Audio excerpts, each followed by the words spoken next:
Welcome everyone to another Fanoa Text Essentials. Sorry, I'm already going off on the wrong foot. Essentials webinar today. We're talking about global e-invoicing success and practical in-house strategies. We're not going to talk about the technical side, by the way, of e-invoicing in any way, shape, or form. We're going to keep it a little bit broader and talk about the more practical side, the text management side, if you will, of this topic. It's a hot topic. Everyone is facing this, so there's a lot of attention for it. But let me begin with doing a quick intro, as promised, on who we have on the line today presenting for you. We have Eiko. I want to call him a text meme ninja extraordinary. Text technologist and also the head of text technology here at Fanoa.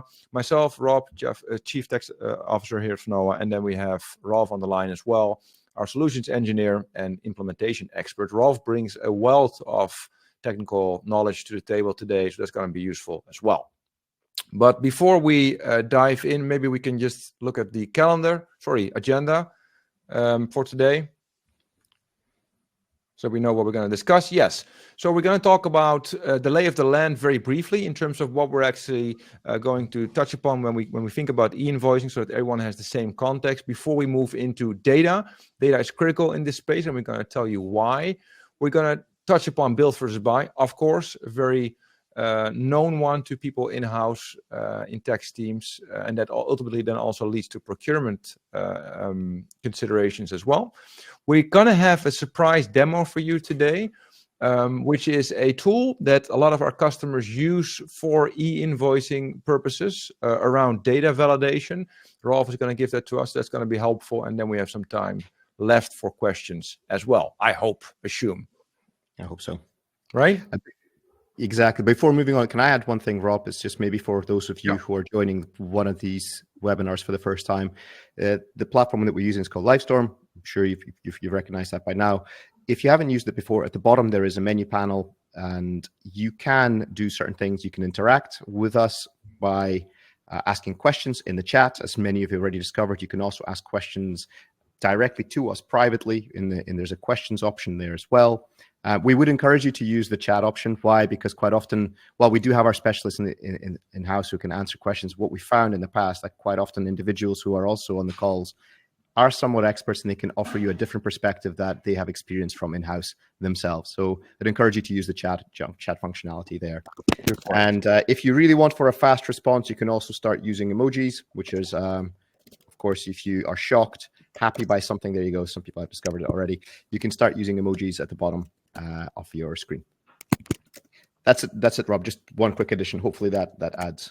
Wonderful. Yeah, that's great. Cool. Let's go to the next one.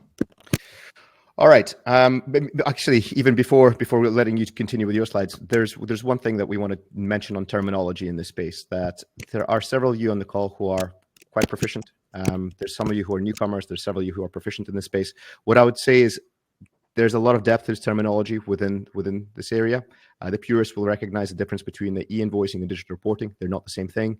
For the purposes of this call, as Rob mentioned, we're going to go a level higher, and we are essentially referring to real-time, near real-time, or periodic transmission of your data that is typically included in an invoice to the government and tax authorities. That's roughly the way to think about it. So when we say e-invoicing, it encompasses a number of things which people who are very familiar and very precise in their terminology will often recognize as not being e-invoicing per se. Yes, that's a very good point. And things have got quite confusing these days. Some of the terms have gone into, we're not going to go into this terminology that you see at the bottom. It looks like Star Wars characters, but actually they're not. Some of you will recognize them as K-pop bands. So it's if you didn't recognize that, just goes to prove how complicated and convoluted. Okay, one person's has recognized the 21 as the K-pop band. Okay, but that's a quick topic on that. What's happening today?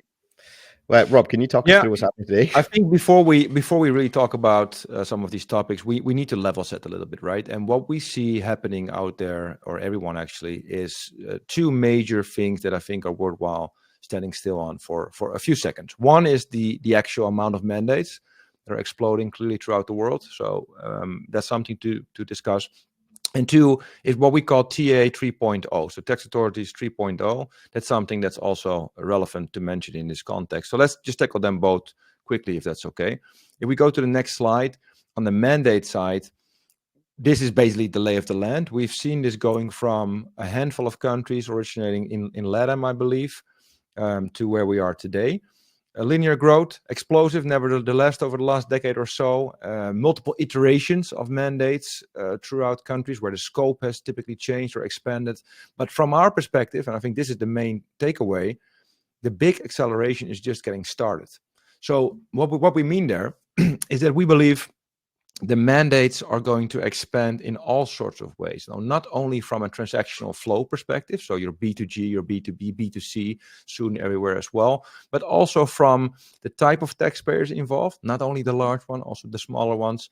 And most importantly, we really see a future where cross-border is going to be included as well, both inbound and outbound. So what that would mean is that we're no longer talking about only domestic mandates, but cross-border, like, for example, Vida is proposing as well. And we believe that Vida is only going to be the start of that. And it makes sense when you think about it. Yeah. So, Rob, if I may add also, yeah, from a technical perspective, this is actually quite different from the one-stop shop that you might know for return submission. Yes. Each country built it differently. Even with Vida coming, many of the countries want to keep the infrastructure and the processes they have in place today because they've already spent a lot of money and time to build them. So it's maintaining basically hundreds of different integrations down the road. Exactly, because that's the main problem here, right? That it's not even the conceptual issue, but it's the practicalities around the binary nature of technology systems that makes it a little bit harder, especially if they're all different. But in any case, if you have an explosion of countries implementing this, which we really believe because they all look at each other, and you saw recently the VAT gap analysis as well, people like this. It seems to be successful. We will see an explosion there, but we will also see a gradual explosion of mandates. And then finally, that's also important to mention, I think. Right now, we still see companies doing some of this manually, but you will see a gradual move going from periodic reporting, whatever that may mean, to what I call, from a tax perspective, real time. Where there's near real time, technically or not, doesn't really matter that much. It's going to be real time enough to not be able to do it manually anymore. So the TLDR really is, you can expect reporting obligations in the future to be everywhere, like literally every country, on almost everything from a transactional flow perspective, and almost all in real time, near real time, however you want to call it. So that's something to highlight here in this context. And then if we go to the next slide, the other major Before you do, Rob, can I say Yep. something very quickly on this one? In do. relation to some of the eagle-eyed individuals in the audience will notice that some of the flags repeat themselves. They might say, hold on, you're double counting here. That's true. And the reason for that is because, of course, B2G, B2B, B2C sometimes use completely different infrastructure for the reporting. So you Yes. don't integrate once within a country, you might integrate multiple different ways. And so the double counting is accurate. If you continue that methodology, this is what we're saying is there's more mandates than countries. Agreed. That's absolutely true. That's potentially what you're ending up with if you continue the same form of reporting and 100%. counting. That's Yeah. just to Maybe clarify. one last comment on the real-time aspect, just to highlight how important that is.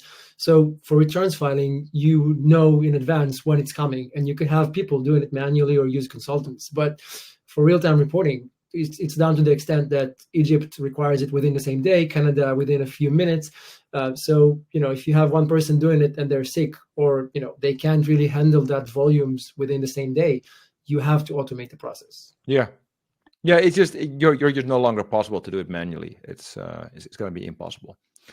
But that's only one movement. The other one is this one, TA 3.0. That's not, by the way, a term that we coined in any way, shape, or form. We're part of a lot of IGOs like IOTA, OECD, Working Parties, the 10, 9, etc. So and EC, many of these organizations or collaboration forums talk about the tax authorities 3.0. What we mean here is right now, today, we are looking at tax authorities 2.0, for lack of a better word, where although there's a lot of sophistication, a lot of it is still manual. So you, of course, have, when it comes to, for example, audits, you have risk assessment, depending on the type of taxpayers, the business and industries. You have sampling criteria, audit selection, etc. processes, but it's not really tech-driven. We know for a fact that all of these organizations are really looking to leverage technology and data. Right now, we know that under these mandates, they're already receiving a bunch of data. So they could do a lot with it already. They're just not there yet from a technological perspective or from an internal knowledge perspective, perhaps, but they will. So our prediction here, and equally the key takeaway, is that it's not that hard to imagine a world where, let's say, tax authorities not only have that data, but are also able and capable to act on it. So big data is going to be relevant. They're gonna draw relevant data insights from it, and that will lead, of course, to then faster anomaly detection in real time, almost selection, action on it as well. So more audits and faster audits is kind of like the loose translation, I guess. You're going to see probably a lot more sophisticated audit questions, a lot more detailed as well, based on trends or patterns that they recognize that may not be in line with what they expect. So you as a company need to be able to respond to that.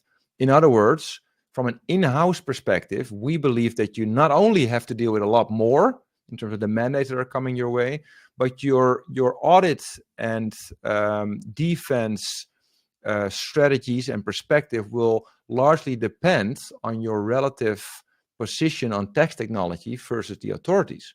So it's going to be a battle on technology in a way, to the extent that you want to call it a battle. Data completeness, access, and speed will be driving forces there. So I think that's really important to mention. Can I underscore this at this point? Is that an observation that you made earlier, Rob, that it is within the last, let's put it this way, 7 years of speaking or attending intergovernmental events on these topics, there has been a market change, and it's certainly accelerated. That if you look at the Foreign and Tax Administration part of the OECD, or as Rob, you mentioned, IOTA, which is it's largely European in membership, but quite a broad organization, they have really upped their game in terms of 100%. Trying to address these particular options. They've acknowledged that they haven't been able to use a lot of the data, but they've definitely started discussing these topics very openly, inviting specialists to come and speak to them on these discussions. So they're definitely staffing up and leveling up their capabilities within the data analytics space. 100% agree. Yeah, absolutely. But by the way, this is all not, of course, right now. It's not imminent in the sense that you have to do something with it per se today. Well, I think I saw somebody's reaction, which was this one, a little bit of a horror story. None of this is supposed to sound like fear of us sowing fear, uncertainty, and doubt within you. So there is, of course, something that's heading your way, but the main thing to say is that you have time to get out of, let's say, the metaphorical steamroller heading your way.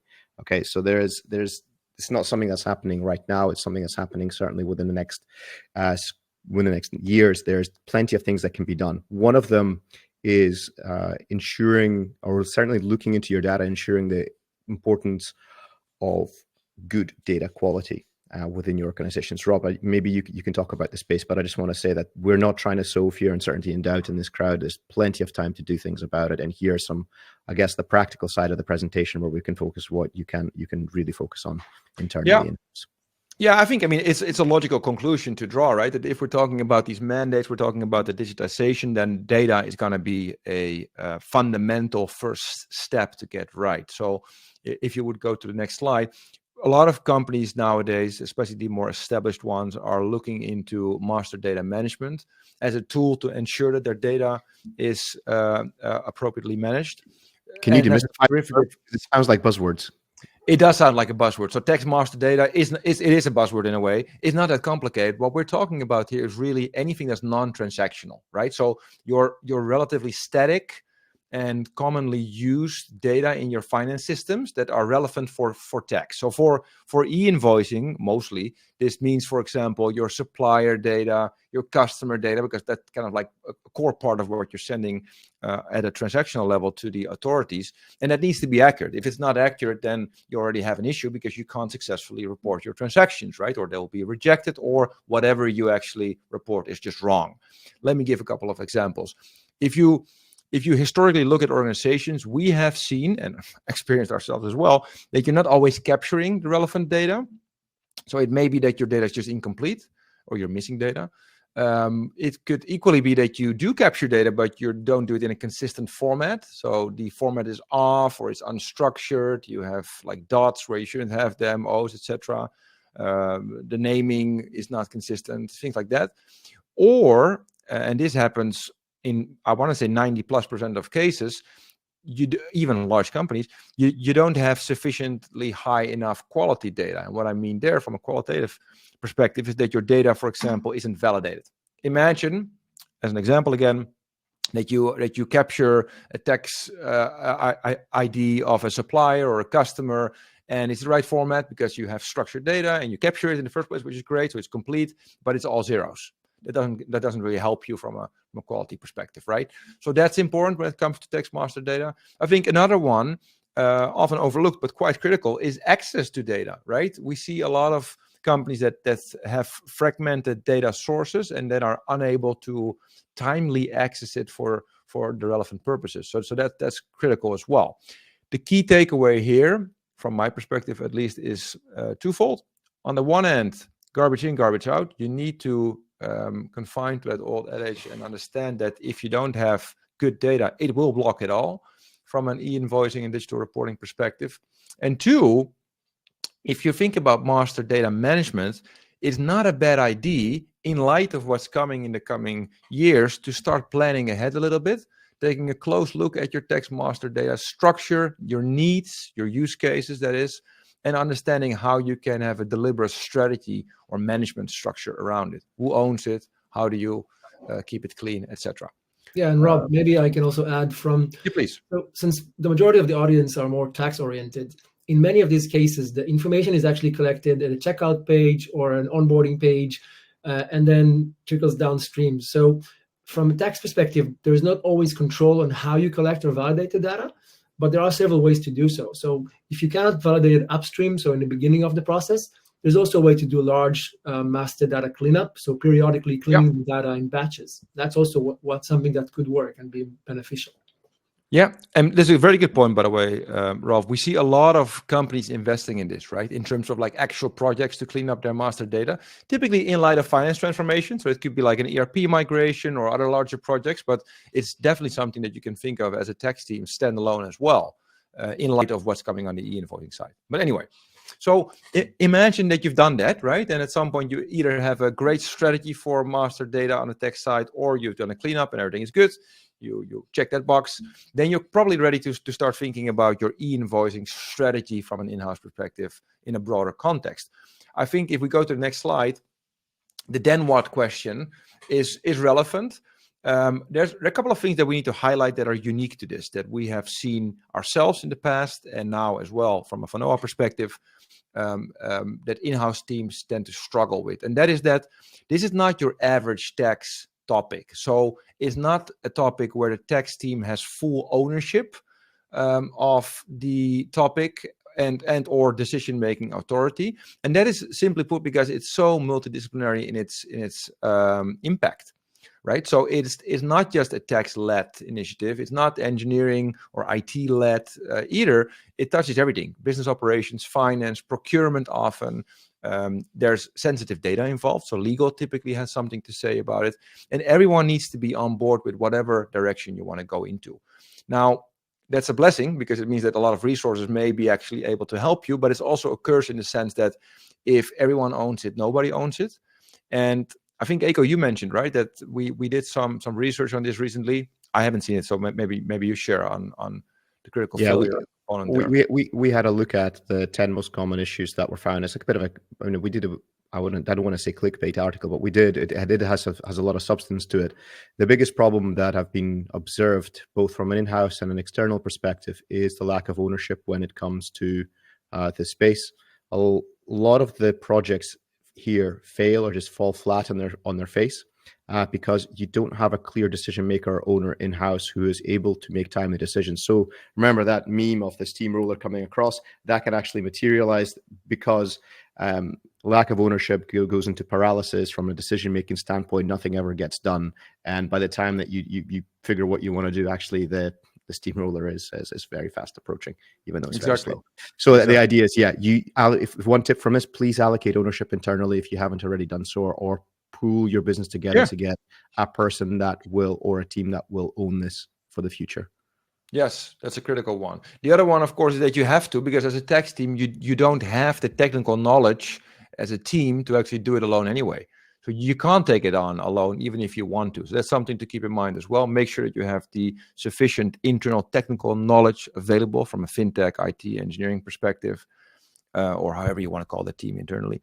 And then on the intellectual capital, so the tax regulatory side, you also want to make sure that you have the know-how in order to manage this, whether you build or buy. We will get into that soon, but it's important to understand the requirements and know what's expected of you. And if you don't have it inside, which is not that surprising because it's a relative niche, you want to make sure that you are able to get it from an external source effectively. So that's kind of like no real takeaway other than be aware of it. When you start thinking about e-invoicing in a longer term way, you want to make sure that you touch upon these topics internally. We can go to the next one, I think, which is a great one. The build versus buy. Build versus buy. What to do, right? This is one that a lot of people have typically strong opinions on, by the way. We're going to release something on this, I believe, very soon in terms of an article and some additional guidance. But what we believe, and this is clearly we're a little bit biased as a tax technology service provider, needless to say, but we still, as in-house tax people from a background, have an opinion on this as well. And that is this. We believe that there were really good reasons in the past to build your own solutions for this. And that is really because initially the mandates were a handful around the world. They were very specific, and there weren't a lot of full service, call it like modern enterprise solutions providers out there anyway.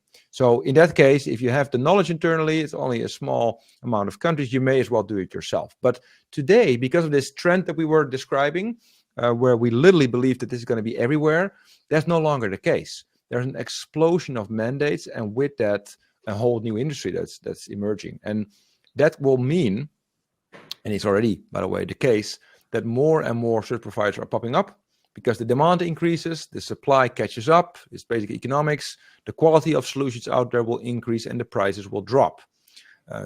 Naturally speaking, that's what happens with more competition.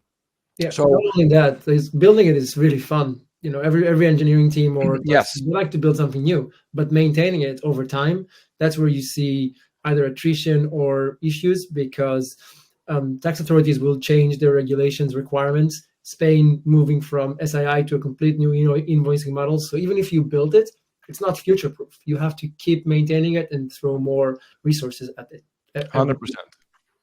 Yeah, and I think, Rolf, just to add to that, the chances in today's age that you are able to build something better from a quality perspective, cheaper and faster than a dedicated solution provider are just not that large anymore, logically. Well, you're in the wrong space, right? Just in case not to put anybody off. If you're able to do that, I think if you know anybody who's able to do that better and provides come over work for us. Yeah, come talk to us.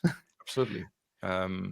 So here the old adage is basically you're building your own power plant if you decide to take this on yourself. However, I do think it's worthwhile to mention that there are caveats here. There can be reasons why you do still want to build your own tooling. One of them being, for example, when there's an extreme amount of data sensitivity in your organization, which can be specific to your industry, it can be specific to your type of organization, PII related sometimes, or just for specific jurisdictions where you don't trust the vendor that you have there and what they do with your data, or you have issues trusting others in general.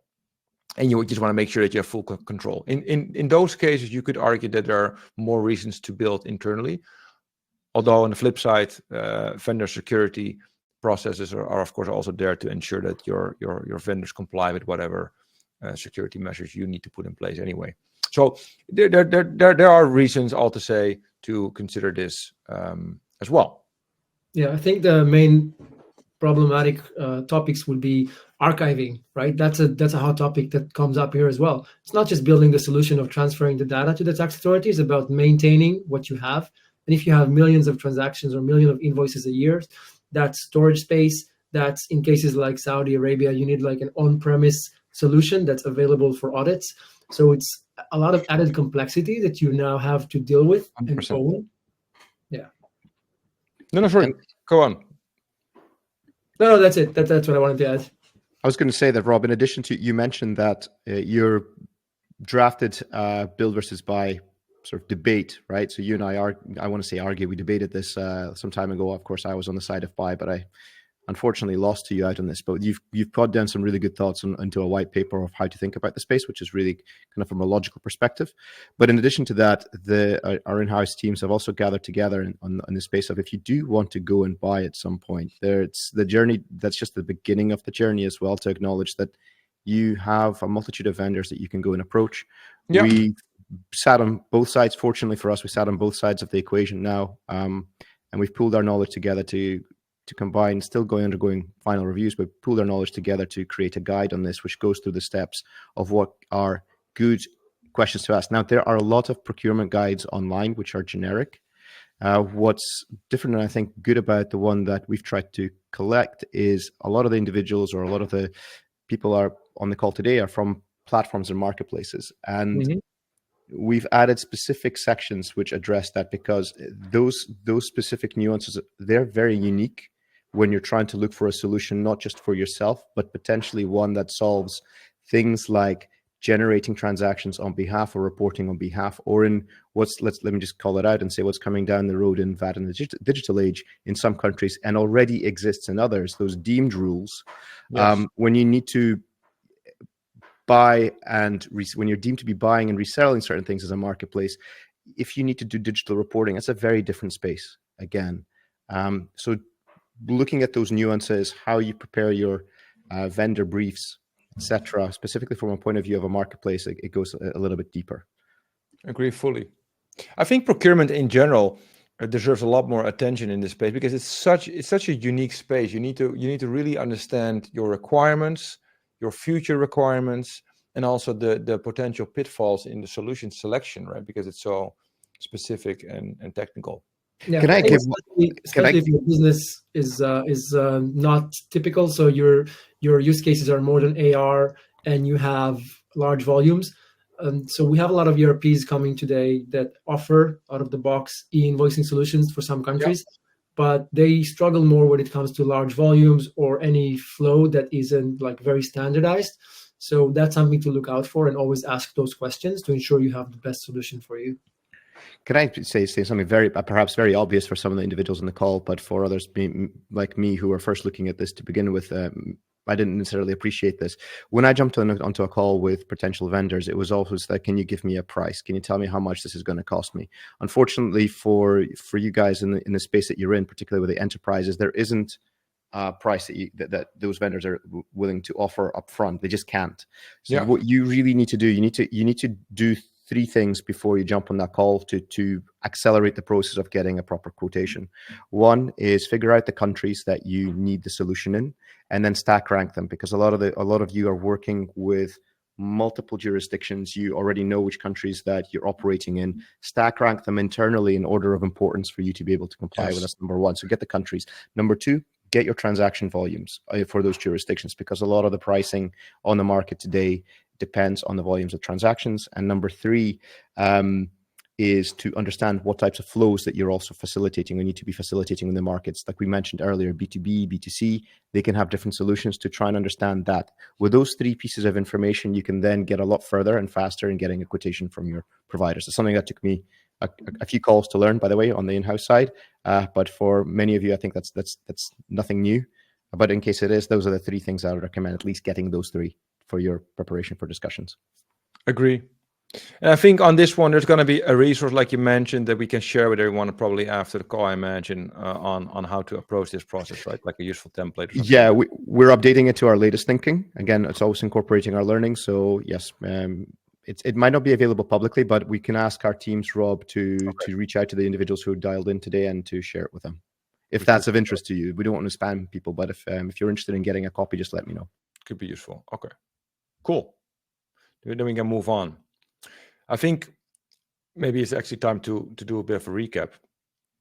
In terms of the most important things that you want to take away, if you need to take something away from today's session, is that the future is going to be, like we mentioned, everywhere, everything, in the sense of all data that you need to report, all flows, B2G, B2B, B2C, etc., cross-border as well, and it's going to be all real time. So that's going to be a handful, to say the least. And because of that, data is going to be king, especially clean data. Garbage in, garbage out is important here. So make sure that the data is properly managed, complete, and validated before you start on your e-invoicing global journey. And from an internal organizational perspective, just make sure that you manage that well, that you are, and this is dependent on every organization specifics, of course. Not all of them are created equal, but make sure that you find the right owner internally, both from a responsibility perspective as well as from an accountability perspective. Eiko and I were talking earlier today. It's so funny if you think about like your traditional VAT compliance, like a VAT return. It's very obvious who's the owner, typically tax or tax manager, who's responsible for it. They have to make sure that it's delivered timely, submitted timely, and that there are no errors in it. Basically, that's not really the case here. So you want to make sure that you have clarity on who owns, what is actually owned, and who's the decision maker on these things as well. Because if everyone owns this, nobody owns this. The other thing that's really important here, I put it in a bit of a bold way, but that is how we think about it. In the current lay of the land, you should only build something if it's absolutely necessary. And when you build and want to see if it's absolutely necessary, you need to assess it through an objective framework. So do not get biased by personal preferences, because it's fun, like Rolf already mentioned, to build something that's probably not the best reason, or because you know someone somewhere that you'd like to work with or not. Try to think about it in a more objective and structured way, because that will probably lead to the most success. And then if you do decide to buy, of course, if you build not, but if you do decide to buy, then make sure that you adopt best practices from procurement in this specific space, because it really is a hard space to navigate if you haven't done this before. And you want to make sure, to Ralph's point, that you ask the right questions, that you understand not only your current requirements, but also your future ones, and that you know what to ask potential service providers as well. Is that a fair summary, guys, or did I miss anything? No, you summarized it perfectly, Rob. I think I don't have anything to add. Okay. Yeah, fully agreed. Maybe if there's any questions from anyone in the audience, we could also answer them. Yeah. And meanwhile, maybe perhaps, sorry, go on. And what I'll do is I'll say, like, look, there are, if those of you who are interested, take a screenshot of this just today and just remember to hold us to it. And Rob pointed out, is it the goodie bag? It is a goodie bag of resources. These are the ones that we thought were helpful. There's a lot of our in-house resources that we continue to publish. They're available online. You can search for them. But ideally, what we will do is we will ask our colleagues to send a copy of these, apart from the bottom two, which we can make available upon request. But for those of you who are dialing in, I think we can ask Rob for our colleagues just to attach them and share them as soon as they become available. Of course, you can't click on those links, but we'll make sure that there's a copy of this. If you do want to go down this rabbit hole and go into the very nitty-gritty detail on these topics, that you do have the resources available at your hand. Someone in your team, perhaps, exactly, Yeah, exactly. And I think that's a nice bridge, Eiko, to say, let's give Rolf some minutes to showcase how our customers work with data validation.